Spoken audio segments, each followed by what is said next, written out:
Hi, hello everyone. Welcome back to my YouTube channel.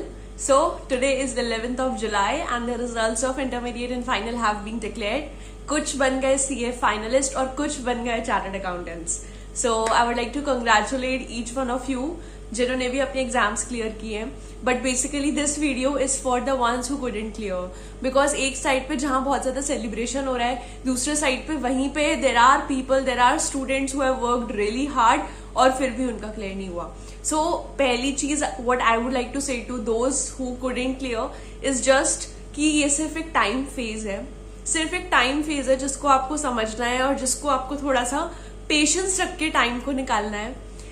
सब कुछ बढ़िया होगा, trust me. I have been through that phase personally.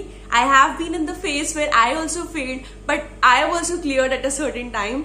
सो वो जो हारने की बाद की जो खुशी होती है ना, एंड हारने के बाद की जो जीत है, उसका अलग ही मजा होता है.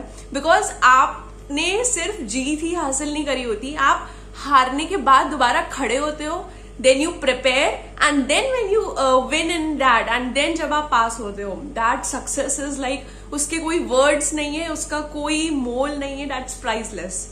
and वो जो आपकी खुशी जो आप अपने पेरेंट्स को भी देते हो, जो रुके होते हैं काफी लंबे टाइम से कि अब यार क्लियर हो, so that is the phase that every student has to go through. so हमेशा कभी भी आप फेलियर्स की वजह से अपने आप को कमजोर, अपने आप को कभी भी आप सेल्फ डाउट मत करो. हमेशा ये सोचो कि whatever is happening for my good ultimately. Because जो मेरे साथ हुआ, I have been through that phase, so now I am realising that whatever has happened for the good. And even now I don't think of the things which has happened in the past. If I couldn't clear certain times, it's all right if I couldn't clear. Because it happens, because I have realized कि उस phase में मैंने इतनी कुछ चीजें सीखी हैं, not only about the books but about the life, about the people, कि जब आप अपने सबसे लो पॉइंट पे होते हो, what are the things you see around you, आप समझ जाते हो कि कौन लोग एक्चुअली में आपके साथ हैं और कौन लोग नहीं है. You learn about the life, आपको पता चलता है किस तरीके से इंसान ग्रो करता है, फेल होके सीखता है, ग्रो होता है. और सीए में तो ये बहुत कॉमन है. तो आप बिल्कुल भी अपना फर्स्ट थिंग सेल्फ डाउट मत खो. This happens with everyone and so it has happened with you. All right. तो पहली बात, अपने आप को कोसना बंद करो. That's all right. जो हुआ सो हुआ. जो अब आपका स्टेप है, आप मूव ऑन करो. आपकी सक्सेस हो चाहे आपका फेलियर हो, आपको मूव ऑन दोनों चीजों से करना है. सक्सेस को ना अपने सिर पे चढ़ाना है और ना आपको आपके फेलियर्स को दिल पे लगाना है. This is the thing which I have learn. And ये लाइन के बाद, मतलब इस लाइन को एक्चुअली में अंडरस्टैंड करने के बाद, the perspective towards things have really changed in my mind. And so I would like to suggest the first thing, that is कि सबसे पहले जिन लोगों का क्लियर नहीं हुआ है, it's all right. Be proud of your self. सबसे पहली चीज आपका अचीवमेंट है कि अगर आप फेल हो के दोबारा आपने फाइट बैक करा है और नहीं हुआ किसी रीजन से, दैट्स ऑल राइट. आपका ये अचीवमेंट है. First of all be proud of your self that you really did this hard work. And अगर आप कुछ नंबर से रह गए तो आप सोचो बस कुछ नंबर से रह गए तो अगली बार you have to make it anyhow, right. So the first step which I would like to tell you कि आप आज अपना टाइम टेबल बनाओ, कल से पढ़ने बैठो. अब आज जो हुआ सो हुआ, आप उसको चेंज कर नहीं सकते. क्रिबल करके, रो के, उससे कोई फायदा नहीं. आई नो थिंग्स हैपन, रोना आएगा, बट इट्स ओके. आज जो है सारा रोना निकाल के रात को बैठ के आप अपना टाइम टेबल फ्रेम करो, कल से पढ़ने बैठो. Prepare for your September examinations.